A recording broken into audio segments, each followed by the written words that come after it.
première façon qui permet de définir une fonction bien précise, ça va être par une expression qui signifie un calcul. Alors, je reviens sur les exemples de la vidéo précédente, on va les garder tout au long de notre chapitre. Alors, le premier exemple que j'ai cité dans la vidéo précédente, c'était celui-ci, une fonction. Alors, vous voyez, j'ai rajouté petit f, je lui donne un nom à ma fonction. La fonction petit f qui, au nombre de personnes, associe le prix d'entrée au parc Astérix. Alors, je me suis renseignée, un adulte paye pour entrer au parc Astérix 45 €. Moi, j'aimerais savoir non pas un adulte, mais n'importe quel nombre d'adultes, d'accord? Donc 2, 3, 5, 7, et puis en fait, je peux venir avec un groupe composé du nombre d'adultes que je veux. Ça va changer en fonction des gens avec qui j'y vais. Donc, je ne vais pas choisir un nombre d'adultes précisément. Je vais noter comme d'habitude quand quelque chose change, je vais mettre X adultes. Et bien évidemment, pour calculer le prix, il va falloir faire 45 € fois les X personnes. Et donc, ma fonction, qui dépend du nombre d'adultes que j'ai noté petit x, ça va être égal à 45x. Alors là, je ne vais pas mettre de égal y. On est d'accord que tout ça, c'est ce qu'on peut appeler y. Ici, c'est pas utile de rajouter une lettre, donc on va pas rajouter. Je l'enlève, on laisse ça comme ça. Et on a donc un calcul, une expression, on dit, qui permet de déterminer le prix d'entrée au parc Astérix. Donc, bien évidemment, à partir de ce calcul, je peux calculer pour 1, 3, 5, 7, 10, 15, 50 personnes. Ça, c'est une première façon, donc par une expression. Voyons sur le deuxième exemple ce que ça donne. La fonction f est déjà pris, donc je l'appelle g maintenant, qui au rayon du disque associe son R. Alors, vous avez appris en 6e que quand on a un disque de rayon petite r, on va noter R pour rayon, je ne vais pas noter X cette fois-ci, le rayon va changer de valeur, mais on a l'habitude de voir petit r dans la formule. Donc, on va noter que la fonction g de petit r, ça dépend donc du rayon, c'est égal à pi fois rayon au carré. Et donc là, j'ai un calcul, une expression qui permet de déterminer l'aire d'un disque en fonction du rayon du disque.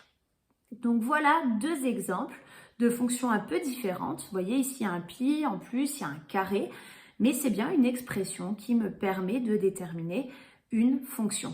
Alors, je fais juste une petite remarque à l'oral. Vous voyez qu'il n'y a rien de nouveau dans le contenu des calculs. Ce qui est nouveau, c'est la façon de noter les choses, d'accord? Et ça, c'est vraiment quelque chose qu'il faut garder en tête dans ce chapitre. Il n'y a rien de vraiment particulièrement nouveau, si ce n'est la façon de noter. Alors, continuons. Je peux aussi définir une fonction par un tableau de valeurs. Comme son nom l'indique, ça va être un tableau dans lequel je vais mettre des valeurs. Alors, attention, attention, ce n'est pas un tableau de proportionnalité a priori. Ça va pouvoir arriver, mais on ne va jamais le remplir comme si c'était un tableau de proportionnalité. Voyons sur nos deux exemples. Le premier exemple, on avait cette fonction f de x égale 45x. Je prépare le tableau, j'ai choisi des valeurs pour x au hasard, une valeur pour un f de x au hasard. Quelque chose sur laquelle j'attire votre attention absolument, c'est que les antécédents x sont toujours en haut et l'image, le résultat du calcul de f de x est toujours en bas, toujours, toujours, toujours. Il n'y aura jamais de piège dans les exercices, c'est une notation qui est universelle. Les antécédents en haut, les images en bas, systématiquement. Et maintenant, je vais remplir mon tableau. Pour calculer avec x égale 1, tout naturellement, je vais remplacer le x par 1. Et du coup, ça va me faire 45 fois 1, qui me donne évidemment 45. Et donc, je peux noter 45 dans cette case-là. Ensuite, on me propose pour x 2, je vais faire f de 2, donc 45 fois 2, qui me donne 90. Et je continue, x égale 3, donc 45 fois 3, qui me donne 135. 45 fois 5, qui me donne 225. Et attention, dans la dernière case, j'ai un petit piège. Cette fois-ci, j'ai le résultat. J'ai obtenu 450 en faisant 45 fois quelque chose. Et bien évidemment, c'est 45 fois 10. Et donc, j'ai complété mon tableau de valeurs avec les antécédents en haut, les images en bas. On regarde sur notre deuxième exemple ce que ça donne. Alors, on avait la fonction g de r égale pi fois r au carré. Donc pareil, je prépare mon tableau de valeurs et j'y vais pour le remplir. Donc g de 1, puisque la première case c'est 1, et bien je vais faire pi fois 1 au carré qui me donne 1 pi, donc pi. Et donc je peux noter mon résultat. G de 2 qui me donne pi fois 2 au carré, qui donne donc 4 pi. Et je continue. Pi fois 3 au carré, ça va donner 9 pi. Pi fois 4 au carré, ça va donner 16 pi.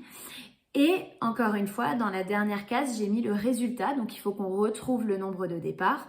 Pour avoir 144 pi, j'ai dû mettre 12 au carré fois pi. Et donc, mon nombre de départ, c'était 12. Et voilà, j'ai complété mon tableau de valeurs. Voilà les deux premières façons de définir une fonction et on verra la dernière façon dans une dernière vidéo. Bon courage pour les exercices!